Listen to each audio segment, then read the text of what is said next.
မင်္ဂလာပါရှင်ဖေဖော်ဝါရီလ24ရက်နေ့ BBN ရဲ့ညနေခင်းကြီးရင်းပြပသတင်းများကိုတင်ဆက်ပေးသွားမှာပဲဖြစ်ပါတယ်။မိုးကုတ်မြို့ကိုတိမ့်ပိုက်ခံရစဉ်စစ်ကောင်စီနဲ့အတူမလိုက်လာတဲ့နန်း CDN တွေကိုငွေတန်ရိုက်ပြီးတာဝန်မှရပ်ဆိုင်းနေဆိုတဲ့သတင်းကိုတင်ဆက်ပေးသွားမှာပဲဖြစ်ပါတယ်။မိုးကုတ်မြို့တော်လန်အင်အားစုတွေတိမ့်ပိုက်စဉ်ကစစ်ကောင်စီနဲ့အတူမန္တလေးမြို့ကိုလိုက်ပါလာခြင်းမရှိတဲ့နန်း CDN ဝန်ထမ်းတွေကိုစစ်ကောင်စီကပြန်လည်စစ်ဆေးပြီးဒဏ်ငွေရိုက်တာတာဝန်မှရပ်ဆိုင်းတာတွေပြုလုပ်ခဲ့တယ်လို့နန်း CDN တွေနဲ့နှိစက်သူမိုးကုတ်သတင်းရင်းမြစ်တွေထံကသိရပါတယ်။စစ်ကောင်စီဟာပြီးခဲ့တဲ့2025ခုနှစ်ဒီဇင်ဘာလကတည်းကတရုတ်နိုင်ငံရဲ့ဂျားဝင်စစ်ဆင်မှုနဲ့ TNN တပ်ဖွဲ့ထံမှမိုးကုတ်မြို့ကိုပြန်လည်ရရှိပြီးနောက်စစ်အင်အားတွေသာမကအရက်ဘက်ဝန်ထမ်းတွေကိုပါမြို့တွေပြန်လည်ခေါ်သွင်းပြီးအရက်ဘက်စစ်ဘက်အုပ်ချုပ်ရေးတွေအကုန်ပြန်လည်လည်ပိုက်နိုင်ဖို့ဆောင်ရွက်ခဲ့တယ်လို့သိရပါတယ်။ဒါအပြင်မိုးကုတ်မြို့အတွင်းအရက်သားဝန်ထမ်းတွေပြန်လည်ရောက်ရှိလာပြီးနောက်132ခွန်စစ်စရင်အတွင်းမိုးကုတ်မြို့ကိုတိမ့်ပိုက်ခံရလို့၎င်းတို့ဆုတ်ခွာခဲ့စဉ်ကစစ်ကောင်စီနဲ့အတူမန္တလေးမြို့ကိုလိုက်ပါလာခြင်းမရှိတဲ့ဝန်ထမ်းတွေတခြားဒေသတွေစီရှောက်သိမ်းသွားတဲ့ဝန်ထမ်းတွေအားလုံးကို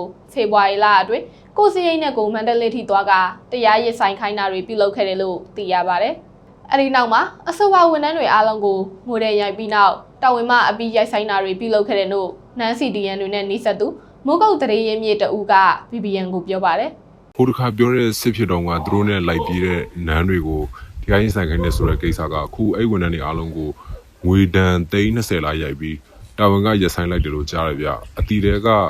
CB ဝန်ထမ်းတယောက်ပါသွားတယ်သူလည်းအခုနာပေးခံလိုက်ရပြီအဲ့ဒီလိုစစ်ကောင်စီဘက်ကအပြစ်ရှိတယ်လို့ယူဆပြီးအနာပေးလိုက်တဲ့အရက်သားဝန်ထမ်းတွေဟာအယောက်30လောက်ရှိတယ်လို့လည်းသိရပါတယ်ဒါအပြင်အခုမိုးကုတ်မြို့အတွင်းရောက်ရှိလာနေတဲ့အရက်ဖက်ရုံးတွေထဲမှာစစ်ကောင်စီလက်အောက်ခံလာဝါကပြည်သူတွေကိုမှတ်ပုံတင်ပြလုပ်ပေးတာတွေစမတ်ကတ်လုပ်ပေးတာတွေဆောင်ရွက်နေပြီးငွေတောင်းကျန်းနေတယ်လို့လည်းအဆိုပါဒေတာခန်ကဆက်ပြောပါတယ်လာဝကနဲ့စီဝင်ကတော့လုပ်ငန်းတွေစနေပြီဗျလာဝကဆိုရင်မှတ်ပုံတင်စမတ်ကတ်လုပ်ပေးနေတယ်အရန်ကိုအလုပ်ဖြစ်နေတာငွေကလည်းတောင်းကျန်းပဲအဆိုပါလာဝကတာမကစီဗီရုံးတွေကလည်းလုပ်ငန်းလည်ပတ်မှုတွေလုပ်ငန်းအခွန်ကောက်မှုတွေစတင်နေတာတွေရှိပြီးတခြားအရက်ဖက်ရုံးတွေလည်းပြန်လဲစတင်တော့မဲ့အရေးအယောင်မျိုးတွေရှိနေတယ်လို့လည်းဒေတာခန်တွေထံမှသိရပါတယ်ဒီသတင်းကိုတော့သတင်းထောက်မင်းတော်ကပေးပို့ထားတာဖြစ်ပါတယ်နောက်ထပ်သတင်းတစ်ပုဒ်အနေနဲ့မြင်းမှုမျိုးနယ်ကိုစစ်ကောင်စီတပ်ကလေကြောင်းတိုက်ခိုက်မှုပြုလုပ်ခဲ့ရမှာ9နှစ်အရွယ်ကလေးငယ်တအူအပါပြည်သူ9ဦးသေဆုံးပြီး9ဦးထိခိုက်ဒဏ်ရာရရှိခဲ့တဲ့ဆိုတဲ့သတင်းကိုသတင်းထောက်နိုင်ကပေးပို့ထားတာဖြစ်ပြီး Richard ကတက်ဆက်ပေးသွားမှာပဲဖြစ်ပါတယ်စကိုင်းတိုင်းမြင်းမှုမျိုးနယ်ရွှေချောင်းကန်ကျေးရွာကိုစစ်ကောင်စီတပ်ကပါရာမော်တာစက်တက်လေဒီ2စီးနဲ့ဘုံကျဲတိုက်ခိုက်ခဲ့တာကြောင့်9နှစ်အရွယ်ကလေးငယ်တဦးပါဝင်ပြည်သူ9ဦးသေဆုံးခဲ့ပြီးတော့9ဦးမှထိခိုက်ဒဏ်ရာရရှိသွားတယ်လို့ဒေသခံသတင်းရင်းမြစ်တွေစီကသိရပါတယ်။မနေ့ကဖေဖော်ဝါရီလ23ရက်နေ့ညနေ9:00နာရီဝန်းကျင်ခန့်မှာစစ်ကောင်စီတပ်ရဲ့မုံရွာအခြေစိုက်နာမခါကနေတက်လာတဲ့ပါရာမော်တာစက်တက်လေဒီ2စီးဟာမြင်းမှုမြို့နယ်ရွှေချောင်းကန်ကျေးရွာကစီကျိတ်လုပ်ငန်းလုပ်ကိုင်နေတဲ့အိမ်နဲ့ Starlink အင်တာနက်အသုံးပြုနေတဲ့နေရာတွေကိုဘုံကျဲချတိုက်ခိုက်ခဲ့တာဖြစ်တယ်လို့ဒေသခံတို့က BBN ကိုပြောပါတယ်။မုံရွာနာမခါကတက်လာတဲ့စက်တက်လေဒီ2စီးကဘုံကျဲချတိုက်ခိုက်ခဲ့တာပါ9နှစ်ကလေးငယ်တအူပါရသားပြည်သူ9ဦးဆုံးသွားပါတယ်9ဦးကတော့ဒဏ်ရာပြင်းထန်စွာရရှိသွားပါတယ်စကားစားရွေချက်ရှိရသားတွေနေတဲ့နေရာကိုဘုံကျဲချတိုက်ခိုက်သွားတာပါစစ်ကောင်စီရဲ့အခုလိုတိုက်ခိုက်ခဲ့တာကြောင့်ထိခိုက်ဒဏ်ရာရရှိသွားသူတွေကိုတပ်ဆိုင်ရာအဖွဲ့အစည်းတွေကအရေးပေါ်စေကူးသားမှုခံယူဖို့အတွက်ပို့ဆောင်ထားရပြီးတော့တေဆုံးသွားတဲ့သူတွေမှာလည်းရုပ်ပြက်ဆင်းပြက်ဖြစ်သွားတာကြောင့်မိသားစုဝင်တွေနဲ့အတီးပြုတ်ဖို့ခက်ခဲနေကြတယ်လို့သိရပါတယ်။လက်ရှိစစ်ကောင်စီတပ်ကဘုံကျဲချတိုက်ခိုက်ခဲ့တဲ့မြင်းမှုမြို့နယ်ရွှေချောင်းကန်ကျေးရွာမှာတိုက်ပွဲတွေတစုံတရာဖြစ်ပွားတာမျိုးမရှိဘဲစစ်ကောင်စီဘက်ကရွေချက်ရှိအကြောင်းမဲ့တက်လာရောက်ဘုံကျဲတိုက်ခိုက်ခဲ့တာဖြစ်တယ်လို့လည်းဒေသခံတွေကဆိုပါတယ်။ဘုံကျဲချတိုက်ခိုက်ပြီးတဲ့နောက်ပိုင်းမှာလည်းစစ်ကောင်စီတပ်ဟာကင်းထောက်ဒရုန်းတွေနဲ့မြင်းမှုမြို့နယ်ရွှေချောင်းကန်ကျေးရွာအနီးပတ်ဝန်းကျင်တစ်လျှောက်ကိုကင်းထောက်မှုတွေပြုလုပ်ခဲ့တယ်လို့လည်းသိရပါတယ်။ကျွန်တော် Richard နောက်ထပ်သတင်းတစ်ပုဒ်အနေနဲ့ပြည်သူ့လွှတ်တော်အမျိုးသားလွှတ်တော်နဲ့တိုင်းဒေသကြီးလွှတ်တော်တွေစတင်မဲ့နေ့ကိုစစ်ကောင်စီကကြေညာခဲ့တဲ့ဆိုတဲ့သတင်းကိုသတင်းထောက်မင်းတော်ကပေးပို့ထားတာဖြစ်ပြီးနေသားတက်ဆက်ပေးသွားမှာပဲဖြစ်ပါတယ်စစ်ကောင်စီကအချိန်တော်ကြာရနာထားရတဲ့ပြည်သူ့လွှတ်တော်မျိုးသားလွှတ်တော်တိုင်းဒေသကြီးသို့မဟုတ်ပြည်내လွှတ်တော်တို့ကျင်းပမဲ့ရက်တွေကိုဖေဖော်ဝါရီလ23ရက်နေ့ညပိုင်းမှာထုတ်ပြန်ထားပါတယ်လာမယ့်2026ခုနှစ်မတ်လ16ရက်နေ့မနက်10:00နာရီမှာတတိယအကြိမ်မှာပြည်သူ့လွှတ်တော်ပထမပုံမှန်အစည်းအဝေးကိုနေပြည်တော်မှာကျင်းပဖို့ခေါ်ယူတဲ့ဆိုပြီးပြည်သူ့လွှတ်တော်ဥက္ကဋ္ဌတီခွန်မြတ်ရဲ့လက်မှတ်နဲ့ထုတ်ပြန်ကြေညာလိုက်ခြင်းဖြစ်ပါတယ်။ဒါအပြင်စစ်ကောင်စီရဲ့ကာလုံအဖွဲ့မှလည်းအမှုဆောင်ချုပ်ဖြစ်တဲ့အောင်လင်းတွေးလက်မှတ်နဲ့မျိုးသားလွှတ်တော်ကိုမတ်လ18ရက်နေ့မနက်10:00နာရီနဲ့တိုင်းဒေသကြီးသို့မဟုတ်ပြည်내လွှတ်တော်ကို မတ်လ20ရက်နေ့တွေမှာစတင်ကျင်းပမယ်လို့လည်းကြေညာထားပါတယ်။ပြီးခဲ့တဲ့ဖေဖော်ဝါရီလ18ရက်နေ့ကထိုင်းနိုင်ငံသားရေးဝန်ကြီးနဲ့စစ်ကောင်စီတို့တွေ့ဆုံမှုပြီးဧပြီလမတိုင်ခင်မြန်မာနိုင်ငံမှာသမရဝန်ကြီးချုပ်နဲ့ကာချုပ်အပြောင်းလဲတွေဖြစ်မယ်လို့ထိုင်းဘက်ကသတင်းတွေထွက်ပေါ်လာပြီးတဲ့နောက်လွှတ်တော်3ရက်ခေါ်ယူတဲ့ကြေညာစာကိုစစ်ကောင်စီကထုတ်ပြန်လာခြင်းပဲဖြစ်ပါတယ်။နောက်ထပ်သတင်းတစ်ပုဒ်အနေနဲ့မီဇိုရမ်မှာရူဘီ17တန်းကျော်တန်မိုးရှိတဲ့စိတ်ကြွဆေးပြားတွေနဲ့အတူမြန်မာလူငယ်3ဦးဖမ်းဆီးခံရတယ်ဆိုတဲ့သတင်းကိုသတင်းထောက်ကိုအိုက်ကပေးပို့ထားတာဖြစ်ပြီးမင်းတော်အားတက်ဆက်ပေးသွားမှာပဲဖြစ်ပါတယ်။အိန္ဒိယနိုင်ငံမီဇိုရမ်ပြည်နယ်နဲ့ချင်းပြည်နယ်ပလက်ဝမြို့နယ်အစပ်မှာရူဘီ17တန်းကျော်တန်မိုးရှိစိတ်ကြွဆေးပြားတွေနဲ့အတူမြန်မာလူငယ်3ဦးအပါ4ဦးကိုဖမ်းမိရလို့မြန်မာစစ်ဘေးရှောင်တွေက BBM ကိုပြောပါတယ်။အာတန်ရိုင်ဖယ်တပ်ဖွဲ့တွေက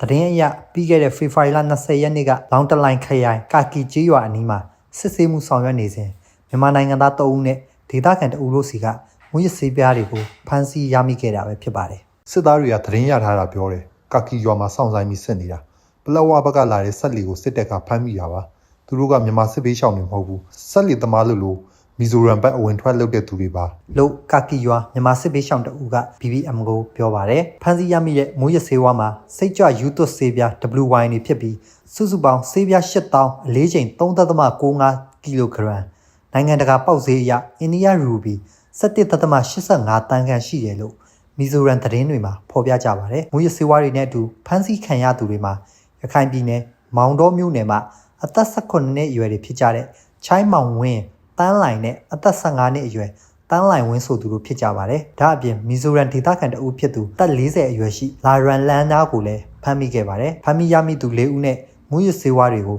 ဥပဒေအရထိရောက်စွာအေးအေးယူနိုင်ရေးအာတန်ရိုင်ဖယ်တပ်ဖွဲ့ကဘုံတလန်ရဲစခန်းတို့လွှဲပြောင်းအနှံထားတယ်လို့သိရပါတယ်။ခုရဲစခန်းမှာစစ်ဆေးမေးမြန်းနေတော့မှတကယ်လို့ပြစ်မှုထင်ရှားရင်ဖမ်းမိတဲ့မူရစ်ဆေးဝါးကာလတန်မိုးကမနှဲတဲ့အတွက်စီးပွားဖြစ်လောက်တာကြောင့်ပြစ်မှုကကြီးနိုင်တယ်။ငွေဒဏ်ထောင်ဒဏ်2ရက်လုံးကြာခံနိုင်ပါတယ်လို့ကာကီရွာမြန်မာစစ်ဘေးရှောင်တအူက BBM ကိုပြောပါတယ်ပြီးခဲ့တဲ့ဖေဖော်ဝါရီလ20ရက်နေ့နဲ့21ရက်နေ့ကလည်းအိန္ဒိယမြန်မာနယ်စပ်မီဇိုရမ်ပြည်နယ်ကျန်ဖိုင်ခရိုင်ဇိုခေါ်ဒါနယ်စပ်စစ်ဆေးရေးဂိတ်မှာမြန်မာ2ဦးထံမှရူဘီ310တန်းကျော်တန်မိုးရှိမူရစ်ဆေးဝါးတွေကိုဖမ်းဆီးရမိခဲ့ပါတယ်နောက်ထပ်သတင်းတစ်ပုဒ်အနေနဲ့6မြို့နယ်မှာမီးရှို့ပြီးပြည်သူပိုင်ပစ္စည်းတွေခိုးယူတဲ့စစ်ကြောင်းကိုတော်လိုင်းတပ်ဖွဲ့တွေကတိုက်ခိုက်ခဲ့တဲ့ဆိုတဲ့သတင်းကိုတင်ဆက်ပေးသွားမှာပဲဖြစ်ပါတယ်မကွေးတိုင်း6မြို့နယ်အတွင်းရှိကျေးရွာတွေမှာမီးရှို့ပြည်သူပိုင်ပစ္စည်းတွေယူဆောင်သွားတဲ့စစ်ကောင်စီစစ်ကြောင်းကိုတော်လိုင်းတပ်ဖွဲ့တွေကတိုက်ခိုက်ခဲ့ရမှာစစ်ကောင်စီတပ်သား4ဦးထပ်မံသေဆုံးပြီးအများအပြားပြင်းထန်ဒဏ်ရာရရှိခဲ့တယ်လို့မကွေးခရိုင်တပ်ရင်း1ကမနေ့ကညပိုင်းမှာ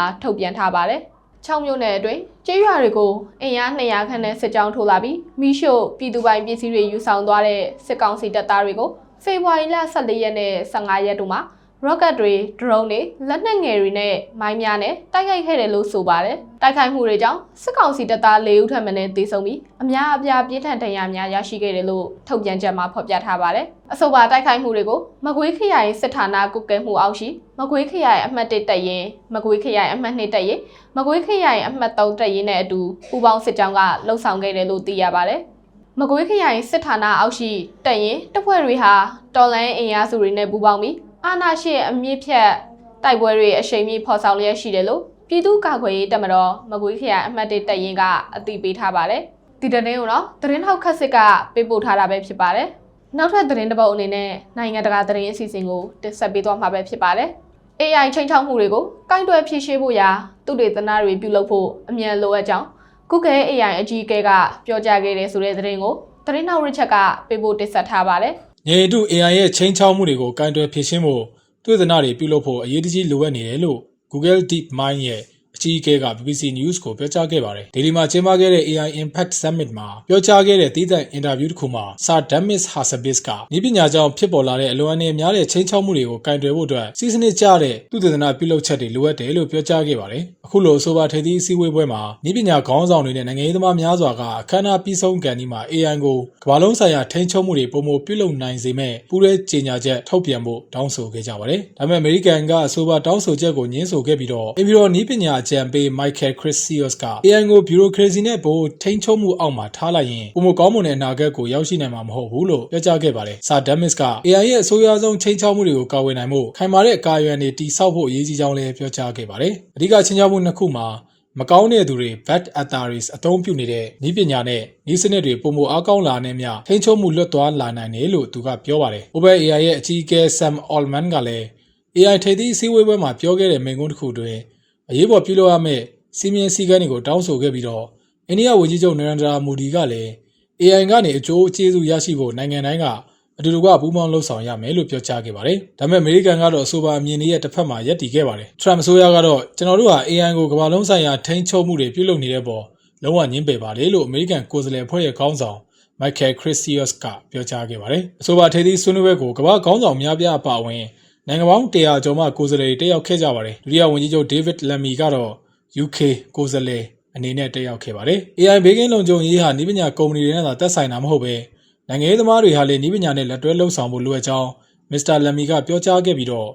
လုံခြုံရေးနဲ့ဘေးကင်းရေးကိုဦးစားပေးရမှာဖြစ်ပြီးတော့ဒါမှသာလူထုတွေအကျိုးရှိမယ်လို့ထပ်လောင်းပြောကြားခဲ့ပါတယ်။ Sir Damis ကအမေရိကန်နဲ့အနောက်နိုင်ငံတွေရဲ့ AI နည်းပညာဟာတရုတ်နဲ့ရှင်ရဲ့အနည်းငယ်ရှေ့ရောက်နေပေမဲ့တရုတ်ကလိုက်မီဖို့အလားအနည်းငယ်သာလိုတော့တဲ့အကြောင်းထပ်လောင်းပြောကြားခဲ့ပါတယ်။ကျွန်တော် Richard ပါ။ဖေဖော်ဝါရီလ24ရက်နေ့ BBA ရဲ့ညနေခင်းပြည်တွင်းပြည်ပသတင်းများကိုတင်ဆက်ပေးသွားတာပဲဖြစ်ပါတယ်။ကြည့်ရှုသူမိဘပြည်သူများရွှေလန်းချမ်းမြေ့ကြပါသေးရှင်။ကျွန်မသူစားပါ။